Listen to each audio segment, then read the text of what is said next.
الحمدللہ رب العالمین والصلاة والسلام علی سید المرسلین اما بعد فاعوذ باللہ من الشیطان الرجیم بسم اللہ الرحمن الرحیم۔ السلام علیکم ورحمۃ اللہ وبرکاتہ۔ میں ہوں زاہد محمود اور آپ دیکھ رہے ہیں میرا YouTube channel MFR on line Quran academy کا سلسلہ رمضان کی عبادات۔ پچھلے ایپیسوڈ میں ہم نے 20ویں روزے کی عبادات کا ذکر کیا تھا۔ آج انشاءاللہ عز و جل 21ویں روزے کی عبادات کا ذکر کریں گے۔ یہاں سے آخری عشرہ بھی شروع ہو رہا ہے اور آخری عشرے کو لیلۃ القدر کی وجہ سے بھی بہت ساری فضیلت حاصل ہے، تو اس ضمن میں چند باتیں عرض کروں گا۔ فیضان لیلۃ القدر، فرمان مصطفیٰ صلی اللہ تعالی علیہ وآلہ وسلم کہ جس نے مجھ پر دن میں 1000 مرتبہ درود پاک پڑھا تو وہ تب تک نہیں مرے گا جب تک جنت میں اپنا ٹھکانہ نہ دیکھ لے۔ تو حصول برکت کے لیے میں بھی پڑھتا ہوں، ایک مرتبہ آپ بھی پڑھ لیں۔ صلو علی الحبیب صلی اللہ تعالی علی محمد صلی اللہ علیہ وسلم۔ لیلۃ القدر کو لیلۃ القدر کیوں کہتے ہیں؟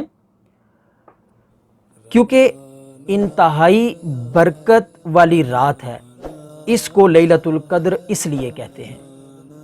اس میں سال بھر کے احکام نافذ کیے جاتے ہیں اور فرشتوں کو سال بھر کے کاموں اور خدمات پر مامور کیا جاتا ہے، اور یہ بھی کہا گیا ہے کہ اس رات کی دیگر راتوں پر شرافت و قدر کے باعث اس کو لیلۃ القدر کہتے ہیں۔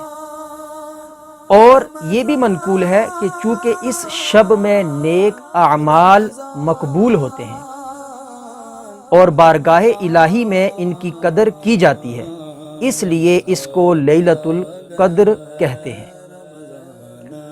بخاری شریف میں ہے، فرمان مصطفیٰ صلی اللہ تعالی علیہ وآلہ وسلم جس نے لیلۃ القدر میں ایمان و اخلاص کے ساتھ قیام کیا، یعنی نماز پڑھی، تو اس کے گزشتہ صغیرہ گناہ معاف کر دیے جائیں گے۔ تو اس عشرے میں لیلۃ القدر کو تلاش کریں اور اس عشرے کی ہر شب کو اللہ کی عبادت میں گزاریں۔ کیا خبر کہ کون سی شب جو ہے وہ لیلۃ القدر کی شب ہو۔ اور جیسے آپ نے فرمان سنا کہ نبی پاک صلی اللہ تعالی علیہ وآلہ وسلم نے فرمایا کہ جس نے اس شب قیام کر لیا، یعنی نماز پڑھ لی، تو اس کے پچھلے تمام صغیرہ گناہ معاف ہو جاتے ہیں۔ تو اللہ تبارک و تعالی ہمیں صحیح معنوں میں اس شب میں عبادت کرنے کی توفیق عطا فرمائے، آمین۔ آج ہم بات کریں گے 21ویں روزے میں کون کون سی عبادات شامل کر لیں۔ سب سے پہلے 21ویں شب کو 4 رکعت، اس کی جو رات ہے، اس رات میں 4 رکعت نفل نماز پڑھیں۔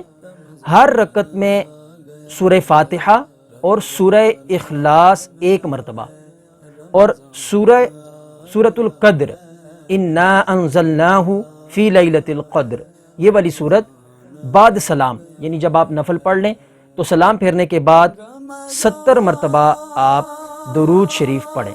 انشاءاللہ عز و جل اس نماز کے پڑھنے والے کے حق میں فرشتے دعا کریں گے۔ اسی طرح دوسرا عمل اس شب میں جو کرنا ہے، 21ویں شب میں 2 رکعت نفل نماز پڑھیں۔ ہر رکعت میں سورہ فاتحہ کے بعد سورہ اخلاص 3 بار پڑھیں اور سورہ انا انزلناہ یعنی سورۃ القدر 1 بار پڑھیں۔ پھر سلام پھیرنے کے بعد 70 مرتبہ استغفار پڑھیں۔ دوسرا اس کا جو خاص وظیفہ ہے کہ 7 مرتبہ سورۃ القدر آپ اس شب میں پڑھ لیں۔ تو اس طریقے سے آپ اس شب کی جب عبادت کریں گے تو بہت زیادہ برکات آپ حاصل کر سکیں گے۔ 21ویں روزے کی جو دن کی عبادات ہیں، بعد نماز فجر یا حافظو 100 مرتبہ اللہ تعالیٰ کا اسم ہے، اس کو پڑھ لیں۔ بعد نماز ظہر یا ناصرو، یہ بھی اللہ تعالیٰ کا اسم ہے، اس کو بھی 100 مرتبہ پڑھ لیں۔ بعد نماز عصر یا باسطو، یہ بھی اللہ تعالیٰ کا اسم ہے، اس کو بھی 100 بار پڑھ لیں۔ بعد نماز مغرب دعائے جمیلہ 3 مرتبہ آپ اس کو پڑھ لیں۔ بعد نماز عشاء سورہ طلاق کی آیت نمبر 3 17 مرتبہ پڑھ کر ان عبادات کو آپ شامل کر لیں، تو تو انشاءاللہ عز و جل اس روزے کی بھی عبادات جو ہیں، اس کی جو برکات ہیں، وہ آپ اور زیادہ اور اچھے سے پا سکیں گے۔ اللہ تبارک و تعالی ہمیں صحیح معنوں میں رمضان المبارک گزارنے کی توفیق عطا فرمائے اور اس وبا سے محفوظ فرما کر جلد از جلد ہمیں اس سے نجات نصیب فرمائے، آمین بجاہ النبی الامین صلی اللہ تعالی علیہ وآلہ وسلم۔ نیکسٹ ملتے ہیں اگلے روزے کی عبادات کے ساتھ، تب تک کے لیے اجازت، دعا میں یاد رکھیے گا، اللہ حافظ۔ رمضان رمضان